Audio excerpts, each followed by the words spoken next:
네, 오늘 함께 나누실 하나님 말씀은 에베소서 4장 15절과 16절의 말씀입니다.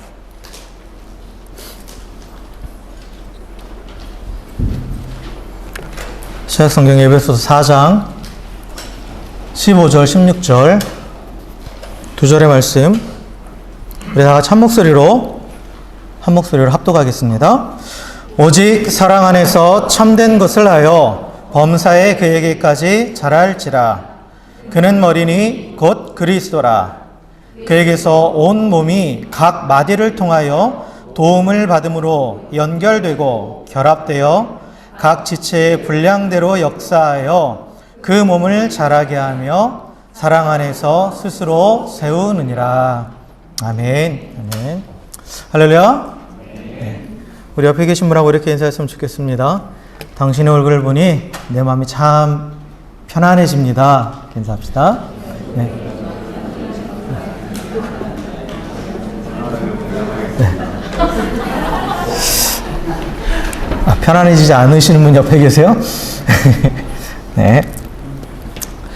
자, 우리 계속해서 지난 시간에 이어서 에베소서 4장 15절과 16절의 말씀을 가지고 올해 우리 교회 표어인 범사에 그에게까지 자랄지라 라는 제목으로 말씀을 나누고 있습니다.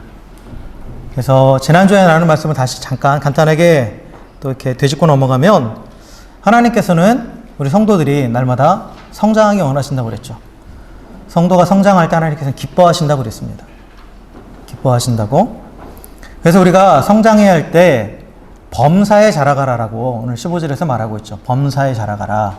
근데 이 범사라는 말은 우리 각자 우리 사람을 구성하고 있는 지, 정, 의 이 모든 부분에서 다 골고루 균형 있게 자라가야 된다라는 뜻이라고 말씀드렸죠.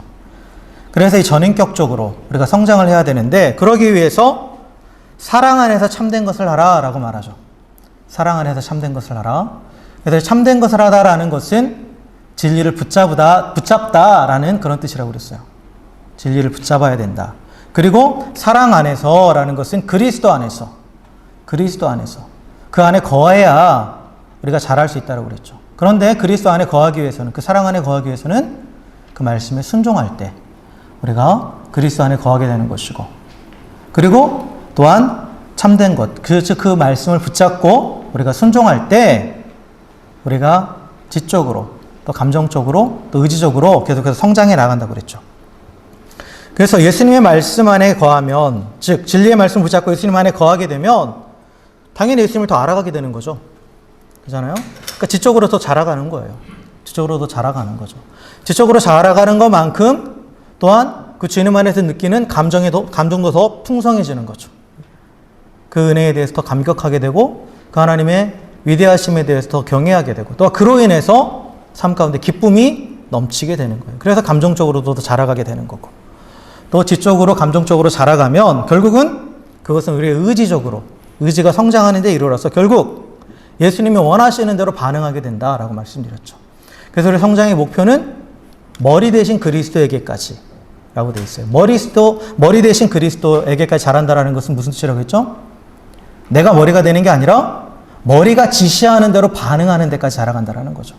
즉 예수님이 원하시는 대로 생각하고 말하고 행동할 수 있는 그 지경까지 자라가는 거예요. 그게 우리 성도가 이 땅 가운데서 자라가야 될 목표죠, 목표. 그래서 예수님이 원하시는 대로 머리이신 예수님께서 원하시는 대로 반응하게 돼서 주님의 손과 발이 되어서 또 지체가 되어서 주님이 원하시는 일들을 감당하고 또 이 땅 가운데서 하나님의 나라를 이루고 교회를 세우며 하나님의 영광을 드러내게 된다라고 말씀을 드렸어요. 그래서 오늘은 이제 그 말씀과 이어지는 말씀인데 우리가 머리 대신 예수님에게까지 반응할 수 있을 정도로 성장하게 되면 그 결과로 일어나는 일이 뭐냐? 바로 교회를 세우게 된다라는 거예요. 교회를 세우게 된다라는 거죠. 그리스도의 몸 된 교회를 머리가 그리스도가 되시고 또한 그 몸이 되는 그 교회를 온전히 세우는 것이 또 성도 개인의 성장의 결과예요. 그러니까 우리가 영적으로 성도가 자라는 것은 나 개인의 성장으로만 끝나는 게 아니에요. 그 개인의 성장을 통해서 공동체가 세워져 가고 교회가 세워져 간다라는 거죠. 그리고 교회가 자라가고 결국 사랑 안에서 스스로 세워져 가는 데까지 이른다라는 거예요. 그래서 개인의 영적 성장은 공동체의 성장으로 이어지고 결국 개인의 영적 성장의 목표는 머리 대신 그리스도께로까지 자라가서 예수님께서 원하시는 대로 반응하는 가운데에 그 몸인 교회를 온전히 세우는 데까지 이르는 것. 이게 바로 궁극적인 우리 영적 성장의 목표라는 겁니다. 그래서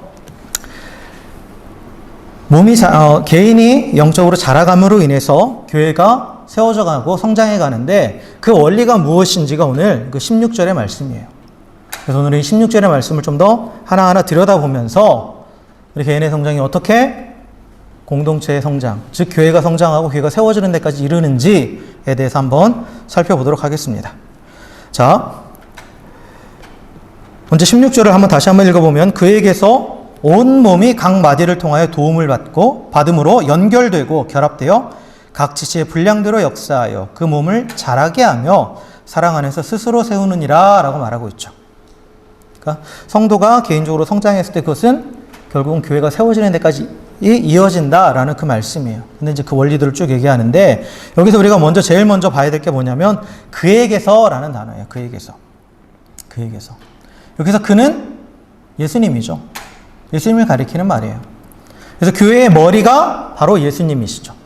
예수님. 교회의 머리 되시는 예수님을 다시 한번 지금 되새기고 있는 거예요. 교회의 머리는 예수님이다 라는 것을. 사도 바울은 에베소서를 쓰면서 계속해서 반복해서 교회의 머리가 예수님임을 계속 강조해요. 1장에서부터 그 말씀이 나옵니다. 1장 22절, 23절에 보면 또 만물을 그의 발 아래에 복종하게 하시고 그를 만물 위에 교회의 머리로 삼으셨느니라. 교회는 그의 몸이니 만물 안에서 만물을 충만하게 하시는 이의 충만함이니라 라고 말해요. 그래서 교회는 그의 몸이다. 예수님의 몸이고 교회의 머리는 예수님이다 라고 계속해서 강조하고 있어요. 여러 번 반복하고 있어요. 여러 번. 15절에도 나와 있죠. 머리 대신 그리스도. 그리고 16절에 다시 그에게서, 즉 머리 대신 그리스도에게서 결국은 쭉 교회가 이루어져 간다라는 것을 표현하는 거예요. 그래서 사도 바울이 계속해서 교회의 머리가 예수님을 강조하는 이유는 뭐냐면 예수님이 교회의 모든 생명과 힘과 성장의 근원이시기 때문이죠. 근원이시기 때문에. 교회라는 공동체는 예수님으로 인해서 시작되었습니다. 그렇죠? 예수 그리스도를 다 같이 구주로 고백하는 자들의 모임이에요. 그러니까 예수 그리스도로 인해서 시작된 형성된 게 교회예요. 유대인의 회당과는 또 달라요. 교회는. 회당과는 또 다릅니다. 그리고 교회를 이끌어 가시는 분도 예수님이죠. 예수님이시죠. 그리고 예수님을 떠나서는 교회가 존재하지도 않고 존재할 수도 없다라는 거예요. 그래서 계속해서 교회의 원리에 대해서 얘기하면서 다시 한번 교회의 머리는 예수님이다. 가장 중요한 분은 예수님이다 라고 얘기하는 거죠. 교회는 어느 한 사람의 노력에 의해서 세워지는 게 아니에요. 또 뭐 여러 사람들의 노력에 의해서 세워지는 게 아니에요. 예수님께서 세우시는 거예요. 예수님께서. 교회의 머리, 교회의 주인은 예수님이다 라는 거죠. 물론 우리가 교회에 대해서 주인의식을 가질 필요는 있어요. 근데 주인의식을 갖는다라는 말은 뭐냐? 책임감을 갖는다라는 얘기예요. 내 권리를 주장하는 게 아니라. 내가 주인 행세하는 거하고 주인의식을 가지는 거하고는 달라요. 주인 행세하는 건 내 권리를 주장하는 거죠. 권리를 주장하는 거예요. 근데 주인의식을 갖는다라는 것은 책임을 같이 한다라는 그런 의미를 가지고 있죠. 그래서 바울은 교회에 대해서 얘기할 때 계속해서 교회의 머리가 예수님이다. 교회의 주인이 예수님이다. 계속 강조하는 거예요. 우리에게는 아무런 권리가 없다라는 거죠. 권리가 없다라는. 그래서 교회는 머리이신 그리스도의 몸이고 성도는 그 몸을 이루는 기관들, 즉 지체라고 성경 분명하게 이야기합니다. 그래서 머리는 하나예요. 딱 하나. 바로 예수 그리스도라는 거죠. 그 안에서 다 연결되고 결합되어서 한 몸을 이룬다라고 얘기하죠. 그래서 여기서 연결되고 결합된다라는 그 표현이 나와요. 근데 연결되는 것과 결합되는 것, 둘 다 하나 된다라는 의미잖아요. 근데 굳이 다른 표현을 썼어요. 영어 성경도 보면 다르게 쓰고 있어요. 원어적으로도 달라요. 그래서 연결되다라는 이 말은 뭐냐면 하나 되는 것을 의미하는데 어떻게 하나 되는 거냐면 물리적으로 하나 되는 것을 의미해요. 물리적으로. 그러니까 교회의 몸을 이루는 지체들은 먼저 서로 연결돼야 되는 거죠. 연결된다라는 건 서로 묶여져 있다라는 거예요. 하나로 묶여져 있다라는 거죠. 그러니까 여러분 우리 몸의 모든 기관들도 다 하나로 연결되어 있잖아요. 연결되어 있어요. 내 몸과 연결되어 있지 않은 것은 그건 내 몸이 아니죠. 그죠? 내 몸이 아니에요. 요즘 잠에서 깨어나자마자 잠자리에 들기 전까지 항상 들고 다니는 스마트폰도 나와 연결되어 있지는 않잖아요. 그죠? 그러니까 내 지체는 아닌 거예요. 내 몸은 아니에요. 그러니까 연결되어 있어야 내 몸인 거예요. 연결되어 있어야 지체라는 거죠. 그런데 연결된다는 말은 묶여져 있다는 뜻인데 이게 아무렇게나 묶여져 있는 게 아니라 이게 하나인 것처럼 조화를 이루었다라는 거예요. 서로 조화를 이루어서 연결되어 있는 상태, 묶여져 있는 상태, 그게 여기서 말하는 연결되다라는 그런 의미입니다. 그래서 왜 우리 몸의 뼈를 보면 이렇게 엑스레이 같은 거 찍어서 보시면 그러니까 뼈가 이제 뼈와 뼈들이 서로 연결되어 있잖아요. 근데 연결되어 있는 그 부분을 보시면 어느 한 부분이 이렇게 들어가 있으면 그와 연결된 부분 다른 뼈는 튀어나와 있죠. 튀어나와 있어요. 그래서 그 둘이 딱 맞아 떨어지게 돼 있어요. 그죠? 왜 시계를 딱 들여다보면 이제 아날로그 시계 딱 들여다보면 톱니바퀴들이 막 있잖아요. 그 톱니들이 튀어나온 부분이 있으면 들어간 부분이 있어서 서로 딱 맞아 떨어지죠. 그래서 서로 하나가 되는 거죠. 완전한 하나가 되는 거예요. 그러니까 이게 조화를 이루는 거예요. 서로 달라요. 생김새는 서로 다르지만 그게 하나로 맞물려진다라는 거예요. 맞물려지는 거죠. 근데 모두가 다 튀어나와 있으면 절대 맞물려지지 못하죠. 그러니까 하나는 튀어나와 있으면 한쪽은 들어가 있어야 돼요. 그죠? 그럼으로써 서로 딱 조화를 이루어서 그게 작동을 하게 되는 거죠. 움직일 수 있게 되는 거예요. 어떤 기능을 할 수 있게 되는 거죠. 그러니까 서로 모양은 다르지만 조화를 이루어서 묶여져 있을 때 그게 연결된 거고 그렇게 연결되어 있을 때 그것은 하나가 돼서 어떠한 기능을 발휘하는 그러한 작동을 하게 되는 그런 거죠. 작동을 하게 된다라는 거예요. 그게 바로 연결이 가진 의미입니다. 연결이 가진 의미예요. 자, 그리고 나서 또 하나 결합되다라는 표현이 있죠. 결합되다. 이 결합되다라는 것도 하나가 되는 건데 이거는 물리적인 하나됨을 말하는 게 아니라 정신적으로 하나 되는 것을 의미해요. 정신적으로 하나 되는 것을. 그러니까 교회의 몸을 이루는 조체들은 서로 정신적으로 결합해야 돼요. 하나 된다라는 거죠. 정신적으로 하나가 돼야 돼요. 근데 정신적으로 하나가 된다라는 건 무슨 의미냐? 마음과 뜻을 공유한다라는 거예요. 마음과 뜻을 공유한다라는 거죠. 그러니까 진정으로 유기적인 통일체가 되기 위해서는 이 정신적인 하나됨이 있어야 돼요. 이게 무슨 얘기냐면 우리 몸에 있어서도 각 지체들이 다 연결되어 있더라도 머리가 지시하는 그 뜻이 서로 통일되어 있지 않으면 이게 일정한 방향으로 움직일 수 없는 거죠. 그잖아요. 머리는 손을 향해서 오른쪽으로 움직이라라고 말하는데 이 손끝에서는 그거 반대로 움직인다. 그 지시대로 따르지 않는다. 라면 그건 연결되어 있지 않은 거죠. 그건 결합해 있지 않은 거예요. 제대로 기능을 발휘할 수 없는 거죠. 발휘할 수 없는 거죠. 즉 머리가 가지고 있는 그 생각, 그 뜻, 그 의도를 모든 지체가 다 공유하는 거예요. 그게 결합이에요. 그게 결합입니다. 그래서 지체들은 다 각기 다른 모양을 가지고 있고 각기 다르게 움직이죠. 그러나 머리가 지시하는 그 뜻을 다 같이 가지고 있으니까 하나의 목적을 향해서 같이 움직이게 되는 거예요. 그죠? 다른 모양을 가지고 다르게 움직이긴 하지만 그러나 머리가 지시하는 한 뜻을 공유할 때 같은 목적을 향해서 가게 되는 거죠. 이게 바로 결합이에요. 결합의 의미입니다. 그래서 서로 다른 지체들이 한 몸을 이루기 위해서 하나 되기 위해서는 물리적으로는 서로 연결돼야 되고 또 정신적으로는 결합해야 돼요. 이게 필요해요. 이게 없으면 한 몸이 아닌 거죠. 하나가 아닌 거죠. 그런데 이렇게 물리적으로 정신적으로 하나 되기 위해서 필요한 게 있어요. 무엇을 통해서 그렇게 되느냐? 16절 앞부분에 보면 각 마디를 통해서 도움을 받음으로 연결되고 결합된다고 그랬죠. 그러니까 뭐가 있어야 되는 거예요? 마디라는 게 있어야 돼요. 마디. 근데 이 마디는 어떤 의미를 가지고 있느냐면 관절, 신경, 우리 육체적으로 봤을 때는 관절, 신경의 의미를 가지고 있고 또한 교회적인 의미를 봐서는 서로 연결한다라는 그런 연결하는 고리가 된다, 끈이 된다라는 그런 의미를 가지고 있어요. 자, 보세요. 아까 연결될 때, 각 지체들이 서로 연결될 때 그 연결 부위에 연결해주는 그 역할을 하는 게 뭐가 있습니까? 그게 관절이죠. 그게 관절이에요. 서로 다른 그 지체를 연결해주는 그 역할을 하는 게 관절이에요. 서로 모양이 아무리 조화롭게 되어 있다 할지라도 관절이 없으면 그 둘이 끼워져 있을 때, 그냥 끼워져 있는 상태면 괜찮은데 움직일 때 어떤 일이 벌어져요? 소리가 나기 시작하고 아프기 시작하죠. 지긋지긋한 관절염이. 네? 벌써 오셨어요? 관절이 제대로 역할을 하지 못하면 뼈와 뼈가 서로 맞닿게 되는 거죠. 그로 인해서 소리가 나기도 하고 또 서로가 서로를 깎아버리죠. 서로가 서로를 깎아버려요. 서로 상하게 하는 거죠. 그렇게 제대로 연결이 되지 않는 거예요. 관절이 없으면. 그래서 요즘에 인공관절도 많이 넣잖아요. 연세 드신 분들. 인공관절 많이 넣잖아요. 너무 아프니까. 이게 관절이 없으면 서로가 서로에게 아픔이 되는 거예요.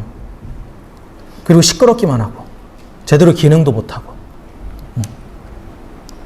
그리고 또한 이 정신적으로 결합하기 위해서 각 지체들이 머리의 지시에 따라서 한 뜻으로 움직이기 위해서 우리 몸 안에는 뭐가 있냐? 신경이라는 게 있어요. 그렇죠? 신경이라는 게 있죠. 뇌가 지시하는 그러한 신호를, 그게 뭐 전자기적 신호라고 그래요. 이렇게 해부학적으로 얘기하면 그런 신호들을 받아서 몸을 움직이는 거죠. 그 신호들을 받아서. 그러니까 뇌에서 각 지체의 그 지시를 해주는 거, 그 전달해주는 그것을 신경이라고 그래요. 모든 신경은 머리끝부터 발끝까지 우리 다 신경이 퍼져 있잖아요. 이건 혈관과는 또 다르죠. 신경이 다 퍼져 있어요. 그래서 우리 몸의 모든 기관들은 척수를 통해서, 이 척추에 있는 척수를 통해서 뇌와 신경으로 다 연결이 되어 있죠. 신경으로 연결이 되어 있어요. 그래서 뇌가 지시하는 대로 움직이게 되는 거예요. 근데 몸이 아무리 물리적으로 연결되어 있어도 신경이 절단돼 버리면 못 움직이죠. 그렇잖아요. 그런 경우를 많이 보시잖아요. 신경이 목 아래부터 끊어져 버렸으면 머리는 아무리 움직이라고 말하는데, 머리는 아무리 손을 들려고 하는데 붙어는 있어요. 연결은 되어 있는데 작동을 못 하는 거죠. 신경이 끊어져 있으면 그런 일이 벌어지는 거예요. 그래서 관절과 신경이 있어야 각 지체들이 제대로 연결되고 제대로 결합할 수 있는 거예요. 그래서 제 기능을 하는 거죠. 우리 몸을 봤을 때. 그리고 또한 이 마디라는 것은 몸의 지체를 연결시키고 결합하는 역할만 하는 것이 아니라 우리 각 지체들이 다 생명을 유지하고 활동하기 위해서는 또 지속적인 생명과 에너지가 전달이 돼야 되죠. 전달이 돼야 돼요. 그러니까 우리가 음식을 섭취해서 영양분을 소화를 시켜서 그 영양분을 만들었을 때 그 만든 영양분들이 몸 구석구석 다 퍼져나가야 되는 거잖아요. 그 역할을 하는 게 또 마디예요. 그 역할을 하는 게. 그래서 생명과 에너지를 온 몸으로 모든 지체로 흘러가게 하는 것이 바로 이 마디입니다. 마디예요. 그래서 마디가 참 중요한 역할을 하는 거예요. 마디가. 자, 그렇다면 교회의 몸을 이루는 각 지체를 연결해주고 결합해주고 또 생명과 에너지를 공급해주는 마디, 그 끈의 역할을 하는 것이 무엇일까요? 그게 바로 모든 성도 안에 계신 성령님이에요. 성령님. 성령님께서 각 성도들을 지체되게 하셔서 그 지체들을 다 연결해 주시고 결합하게 하시고 또한 서로가 서로를 통해서 또 하나님의 생명력을 계속해서 공급받게 해주는 그런 통로가 되는 거예요. 통로가 된다라는 거죠. 그래서 바울이 오늘 이 에베소서 4장 3절의 말씀에서 이렇게 얘기합니다. 평안의 맨눈줄로 성령이 하나 되게 하신 것을 힘써 지키라. 하나 되게 한다. 이게 바로 연합을 의미해요. 그러니까 연결과 결합이 합쳐지면 연합이에요. 그 연합을 연합이 가능하게 하는 것이 뭐냐? 성령이라는 거예요, 성령. 그래서 교회의 각 지체들은 뭐로 연결되는 거냐면 성령님으로 연결되는 거예요. 성령님으로.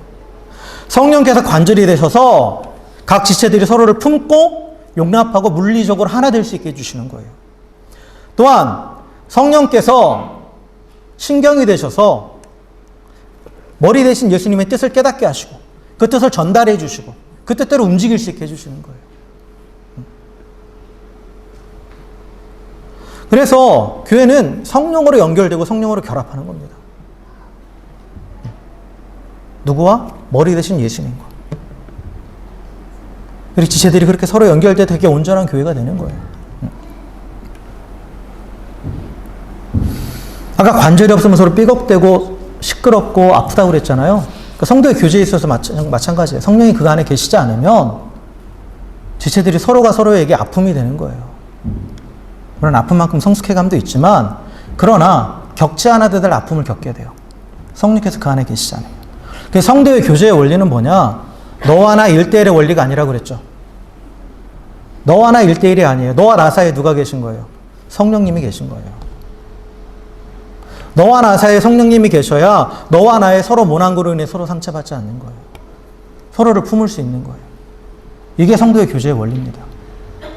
성도의 교제는 내가 마음에 맞는 사람과만 교제하는 게 성도의 교제가 아니에요.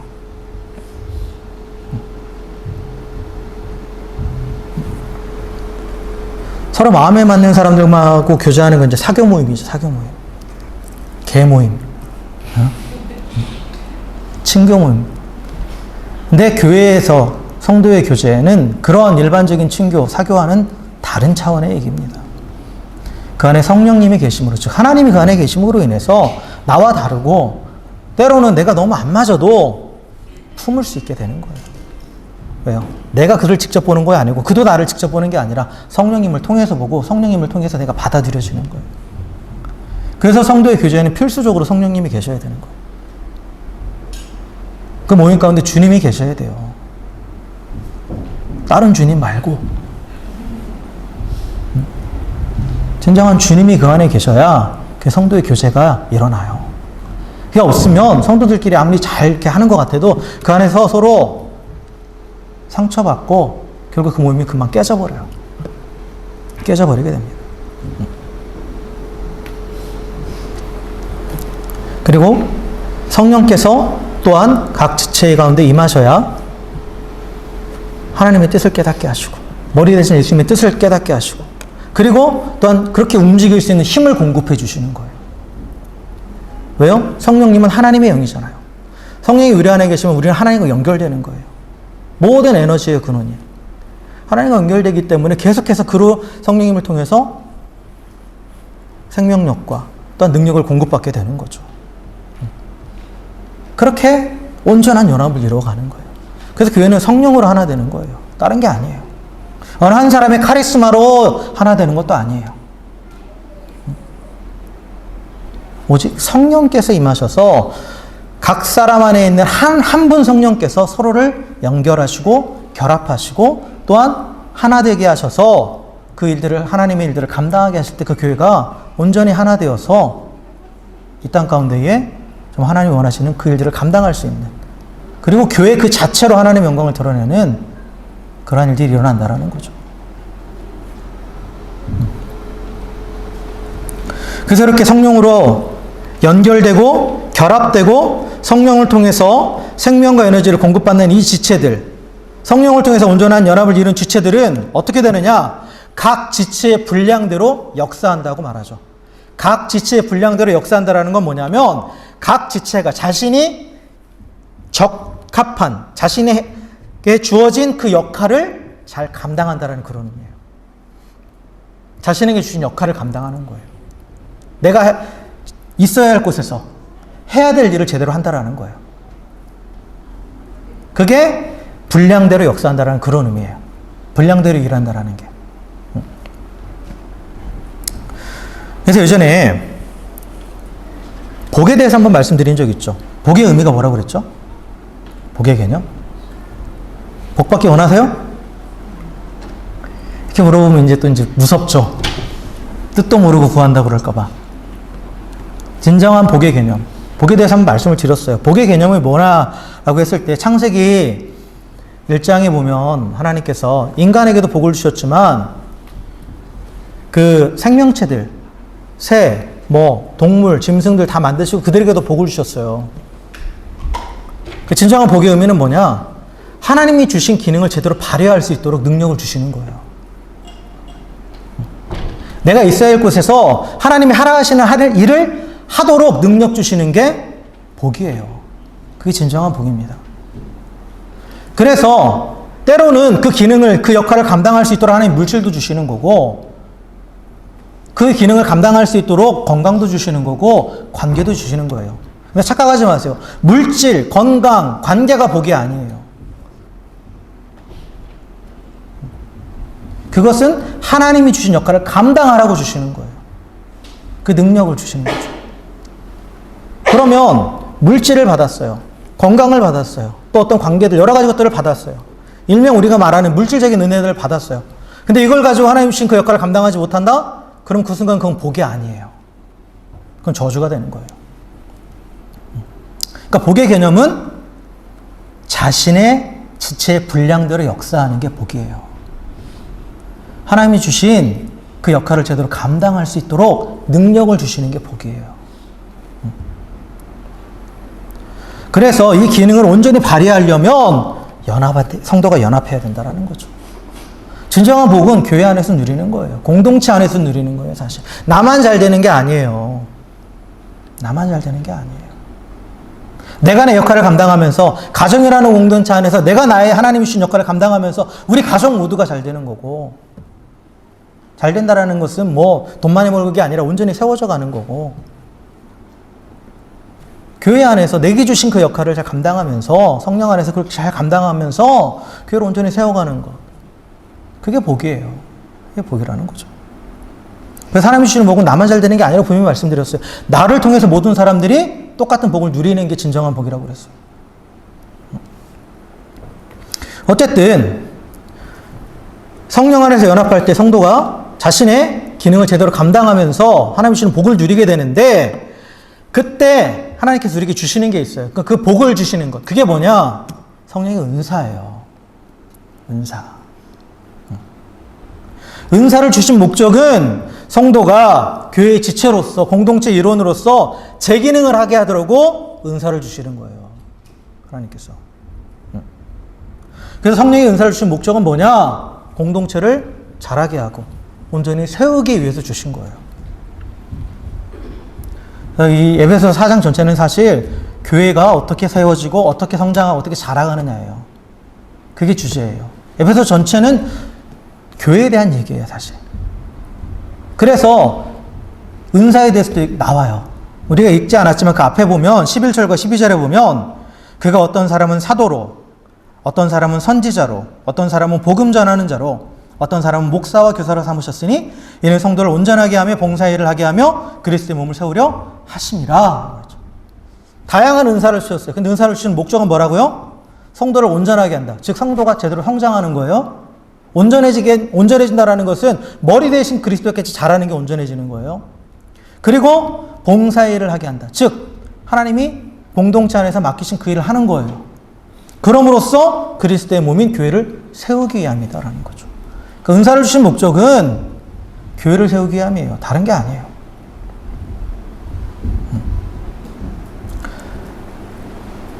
우리가 성경에 보면 대표적인 은사에 관한 장이 고린도전서 12장에 보면 은사에 대해서 쭉 나오죠. 그리고 로마서 12장인가도 아마 은사에 대해서 쭉 나올 거예요. 그리고 이 에베소서에 나오는 은사장이에요. 이제 우리가 흔히 이제 고린도전서 12장에 나온 은사들은 이제 더 많이 생각을 하죠. 왜냐하면 겉으로 드러나는 은사니까. 그런데 로마서와 에베소서 같은 경우는 사실 잘 드러나지 않는, 그런데 공동체에서 꼭 필요한, 교회를 세우는 데서 꼭 필요한 은사들을 얘기해요. 꼭 필요한 은사들을. 분명히 아셔야 돼요. 성도가 구원받을 때 성령께서 그 안에 들어오시잖아요. 근데 그 안에 들어오실 때 뭘 가지고 들어오시느냐? 은사를 가지고 들어오시는 거예요. 그래서 모든 사람은 다 은사가 있습니다. 은사를 구한다고 받는 게 아니에요. 이미 성령께서 그 안에 교회를 세울 수 있도록 은사를 갖고 들어오셨어요. 내가 발견하지 못하는 거예요. 내가 깨닫지 못하는 거지. 그 안에 성령께서 이미 은사를 다 주셨어요. 근데 우리가 흔히 눈에 보이는 그 은사만이 그거를 은사라고 생각하니까 나한테 그게 없으니까 그걸 막 구하려고 하는 거예요. 그게 안 보이니까. 근데 은사는 다 있어요. 다 있습니다. 그리고 그 은사에는 어떤 것이 더 좋다, 나쁘다 라고 평가할 수 없습니다. 절대로.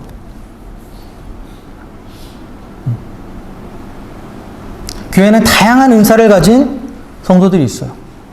목사도 성도입니다. 분명히 말씀드리지만 제사장이 아니에요. 성도예요. 신약의 개념에서 제사장은 예수님밖에 없습니다.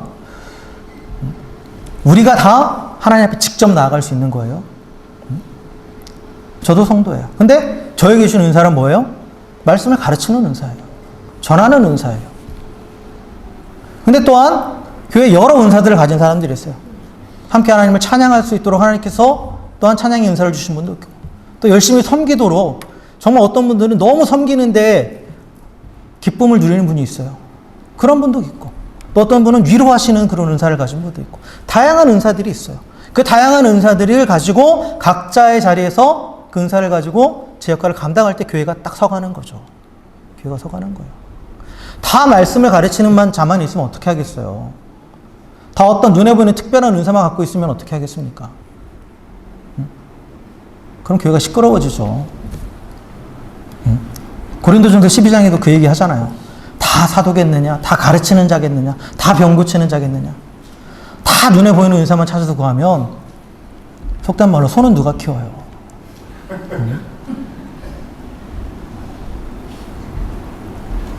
다 목사하겠다고 그러면 손은 누가 키워요?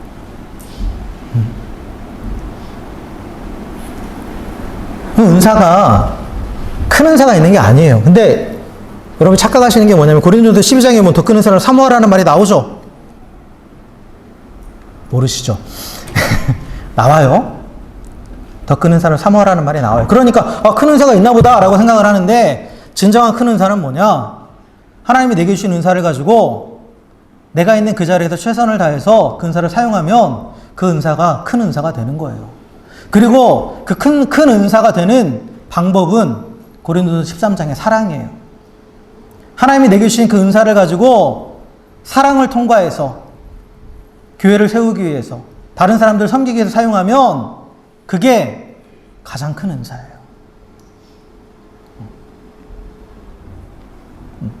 어떤 뭐 귀신을 쫓아낸다거나 눈에 보이는 어떤 기적을 행한다거나 이게 큰 은사가 아닙니다. 목적에 맞게 제대로 사용되면 그게 큰 은사예요. 분명히 기억하십시오. 우리는 다 은사를 받았습니다. 여러분의 성령이 계시다라는 걸 확신한다면 성령이 우리에게 다 은사를 주셨어요. 내게 주신 은사가 뭔가? 무엇을 할 때 하나님이 나와 함께 하심을 느끼고 무엇을 할 때 내 안에 진정한 기쁨이 있는가? 그게 바로 하나님이 내게 주신 은사예요. 성령께서 주신 은사라는 거죠. 그러면 그것을 나를 드러내기 위해서가 아니라 하나님의 사랑으로 그 사랑 안에서 그것을 사용해야 돼요. 그걸 사용하면 그 순간 그게 큰 은사가 되는 거예요. 큰 은사가 된다는 거죠. 그래서 여러분, 내게 있는 은사를 자랑하지도 마시고, 또한 다른 사람의 은사를 보면서 나는 또 저게 왜 나한테 저게 없자고 시기하지도 마세요. 분명히 내게 주신 은사가 있습니다. 그게 드러나는 거든 드러나지 않든 간에 그 은사가 있어요. 그것을 성령께서 깨닫게 하시도록 기도하시고, 또한 그것을 감당할 수 있도록. 아까도 말씀드렸지만 마디는 그 힘을 공급해 준다고 그랬잖아요. 그 은사를 내 힘으로만 감당하는 게 아니죠. 은사를 가지고 사용해야 되는데 그걸 감당할 수 있는 힘도 성령님으로부터 오는 거예요. 성령님을 통해서 하나님이 부어주시는 거죠. 그래서 성도가 각자 그 은사를 가지고 연합할 때 그리스도의 몸인 교회가 자라가게 되는 거예요. 교회가. 그래서 개인의 성장이 교회의 성장으로 이어지는 거죠. 그래서 마지막으로 그 몸이 자라서 결국은 어디까지 가느냐? 사랑 안에서 스스로 세우느니라 라고 말하죠. 사랑 안에서 스스로 세워지는 것까지 가는 거예요, 교회가. 각 지체들이 은사를 가지고 자신의 기능을 다할 때 그게 이제 연합인데 그 연합을 통해서 그리스도의 몸 교회가 자라가고 그리고 또한 그 몸이 자라가는 그 성장의 완성은 결국 사랑 안에서 스스로 세우는 거예요. 교회 성장, 즉 우리가 말하고 있는 공동체의 성장은 뭐냐? 사랑 안에서 완전히 세워지는 거예요. 사랑 안에서. 사랑은 최종적인 완성이고 절정이죠. 절정이에요. 이게 왜 그러냐면 교회가 온전히 자라서 성장했다라는 것은 머리끝부터 발끝까지 완전히 하나 됐다라는 거죠. 하나 됐다라는 거예요. 그럼 머리이신 예수님이 사랑이잖아요. 그죠? 그러면 교회의 통일성은 뭐냐? 머리 대신 예수님처럼 모든 지체들이 다 사랑이 되는 거예요. 사랑이 되는 거예요. 그래서 사랑으로 통일하는 거예요. 사랑으로. 그 사랑으로. 그리스도의 사랑으로 통일되는 것. 하나 되는 것. 그게 교회 성장의 완성이에요. 그게 절정이죠. 그러니까 머리가 사랑이라면 몸도, 지체들도 다 사랑해야죠. 사랑. 그래서 머리는 모든 지체의 능력의 근원이라고 그랬어요. 그러니까 머리를 따라서 움직인다라는 것은 곧 그리스도의 사랑을 따라서 움직인다라는 얘기예요. 그래서 우리가 이 사랑에 대해서 얘기할 때 이 사랑은 내 사랑을 말하는 게 아닙니다. 머리 대신 그리스도의 사랑이 나에게 채워지고 그래서 그 사랑이 나에게로부터 흘러가는 거예요. 그 사랑이. 그리스도의 사랑으로 사랑할 때 우리가 또한 온전한 하나됨을 이룰 수 있어요. 남을 품고 용납한다라는 거, 그건 내 사랑으로는 안 되거든요. 그리스도의 사랑, 즉 조건 없는 사랑, 아가페의 사랑으로 우리 안에 채워질 때 우리가 다른 사람과 연결될 수 있어요. 온전히 연결될 수 있어요. 그를 품을 수 있는 거죠. 그리스도의 사랑이 내 안에 충만하게 채워질 때 그 뜻이 분별이 되고 그 뜻대로 움직일 수 있어요. 그래서 사랑이 없으면 성장도 없습니다. 사랑이 없으면 연합도 일어나지 않아요. 아까 또 말씀드렸죠? 은사를 주셨는데 그 은사도 사랑을 통과하지 않으면 제대로 은사 가운데 어떤 능력도 나타나지 않아요. 그러니까 머리 대신 예수님께 맞춰간다라는 건 머리 대신 예수님을 따라서 움직이는 건데 예수님을 따라 움직인다라는 것은 사랑을 따라 행하는 거죠. 사랑을 따라 행하는 거예요. 그래서 은사 역시 사랑을 따라 사용되자면 아무 소용없다고 얘기하죠. 고린도전서 13장 1절부터 3절 보면 내가 사람의 방언과 천사의 말을 할지라도 사랑이 없으면 소리나는 구리와 울리는 꽹과리가 되고 내가 예언하는 능력이 있어 모든 비밀과 모든 지식을 알고 또 산을 옮길 만한 모든 믿음이 있을지라도 사랑이 없으면 내가 아무것도 아니에요. 내가 내게 있는 모든 것으로 구제하고 또 내 몸을 불사르게 내줄지라도 사랑이 없으면 내게 아무 유익이 없느니라. 인간이 할 수 있는 어떤 위대한 일을 엄청 위대한 거잖아요. 그걸 다 한다 하더라도 사랑이 없으면 뭐라고요? 아무 소용없다고요. 유익이 되지 않는다라는 거예요. 여기서 유익이 되지 않는다는 건 무슨 말일까요? 교회를 세워가지 못한다라는 거예요. 나만 세우는 거지. 사랑이 없으면 나만 드러나고 나만 높여지는 거지 교회가 세워지지 않는 거예요. 교회가 세워지지 않는다는 것은 그리스도가 드러나지 않는다라는 거죠. 사랑이 없으면. 성도는 내 생각과 내 이익을 따라서 행하는 게 아니라 사랑을 따라서 행하는 거예요. 사랑을 따라서. 사랑을 따라서 행할 때 은사가 제대로 발휘되고 그리고 교회가 그 사랑 안에서 온전히 세워져 가는 거죠. 온전히. 그럼으로써 교회가 사랑 안에서 스스로 세워져 간다라는 표현이 되는 거예요. 머리로부터 나온 그 사랑이 각 지체들로 이어져서 그 각 지체들이 서로 사랑함을 통해서 스스로 세워져 가는 거예요. 그 사랑으로 인해서 세워져 가는 거니까. 그게 스스로 세워져 간다라는 표현이죠. 이게 바로 교회가 개인의 영적 성장을 통해서 서로 연합함을 통해서 교회가 자라가는 그 원리입니다. 그리고 그 최종 목표예요. 사랑 안에서 세워져 가는 것. 말씀을 정리하겠습니다. 성도의 개인의 성장은 지체 연합으로 이어진다고 말씀드렸죠. 그렇죠? 나만 잘 되는 게 아니라고 그랬어요. 우리의 성장의 목적을 분명히 알아야 됩니다. 하나됨을 위해서 우리가 성장해야 돼요. 하나됨을. 그래서 성도의 성장의 목표는 머리 대신 그리스도의 뜻을 알고 그 뜻대로 행하는 자가 되는 거예요. 즉 그리스도의 영, 성령이 충만해서 성령이 이끄시는 대로 생각하고 말하고 행동하는 자가 되는 거예요. 결국 성장한 그리스도는 어떤 사람이에요? 성령 충만한 사람입니다. 성령 충만한 사람이에요. 다른 어떤 것이 아니라 성령으로 충만한 사람이에요. 하나님의 영으로. 그래서 하나님의 영이 이끄시는 대로 살아가는 사람이에요. 그 사람이 성장한 성도예요. 성장한 그리스도인이죠. 그리고 성령으로 충만한 성도는 교회의 몸을 이루는 지체가 되어서 다른 지체들과 연합하게 되는 거죠.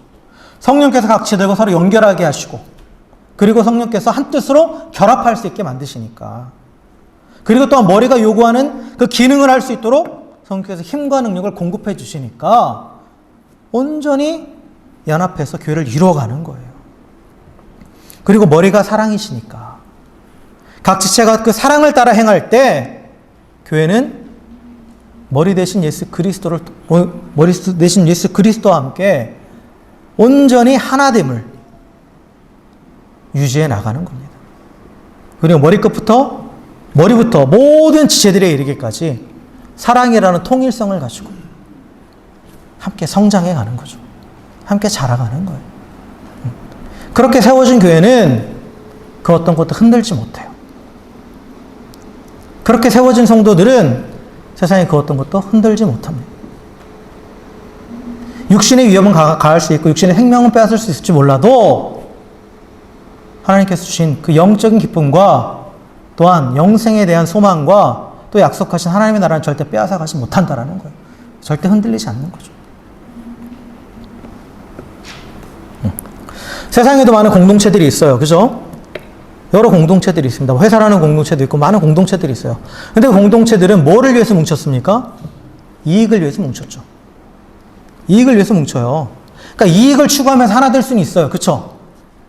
그렇잖아요. 회사가 같은 이익을 추구하면서 하나 될 수 있는데, 근데 문제는 뭐냐? 개개인의 이익은 반드시 충돌이 일어날 수밖에 없어요. 충돌이 일어날 수밖에 없고, 그리고 인간은 자신의 이익을 절대 포기하지 않아요. 쉽게 말하면 이기적이에요. 기본적으로. 그렇기 때문에 최대 다수의 최대 행복이라는 그 명제는 절대 성립될 수 없습니다. 이게 공리주의라고 그러잖아요. 최대 다수의 최대 행복을 택하는 선택을 해야 된다고 하잖아요. 근데 여러분 실생활 한번 보세요. 그런 선택이 일어나나요?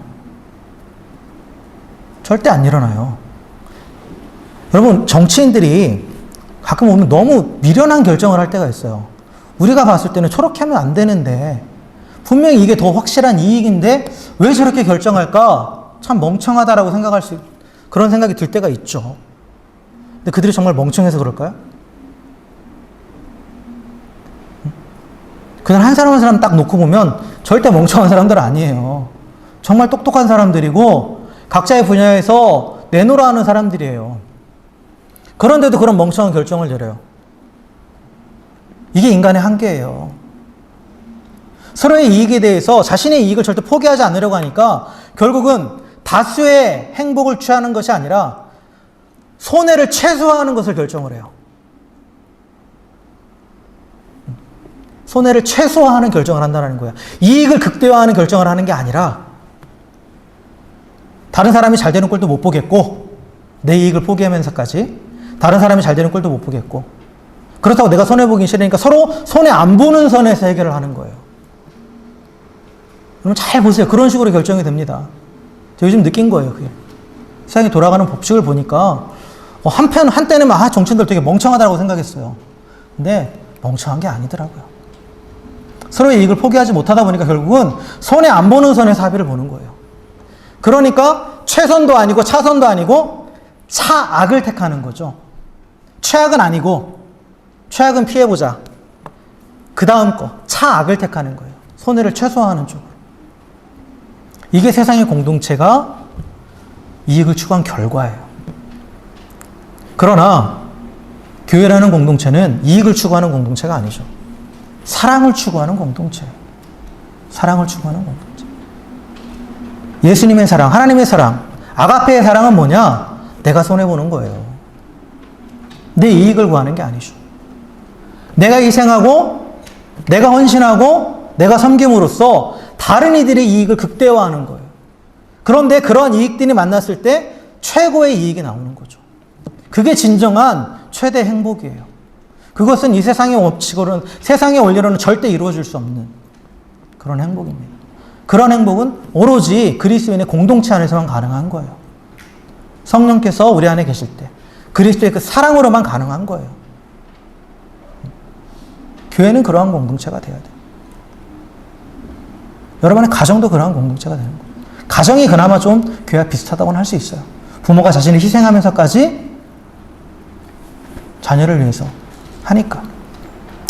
그러나 그 외 여타 다른 공동체들은 다 자신의 이익만을 추구하다 보니까 결국은 손해보지 않는 선에서 매듭을 짓죠. 그러나 교회는 사랑을 위해서, 사랑을 추구하면서 하나 되는 겁니다. 사랑은 모든 것을 참으며 모든 것을 품어주는 거예요. 그리고 사랑은 영원하죠. 이익은 일시적이에요. 그리고 변해요. 그러나 사랑은 영원하고 사랑은 결국 변하지 않습니다. 그렇기 때문에 교회도 사랑 안에서 온전히 세워져 가야 돼요. 다른 것을 추구해서 절대 안 되는 거죠. 오직 하나님의 사랑만을 추구할 때, 그 사랑 안에서 우리가 또 행할 때 하나님의 계획에 온전히 서가고, 그로 인해서 교회가 또한 교회 안에 있는 모든 지체들이 동일한 그 하나님의 풍성한 은혜를 누리게 되는 거예요. 사랑하는 여러분, 진리의 말씀을 붙잡고 순종함으로 머리 대신 그리스도에게까지 자라가시기를 주의 이름으로 간절히 축원합니다. 그래서 그리스도의 영, 즉 하나님의 영, 성령으로 날마다 충만한 우리 모두가 되기를 주의 이름으로 간절히 축원합니다.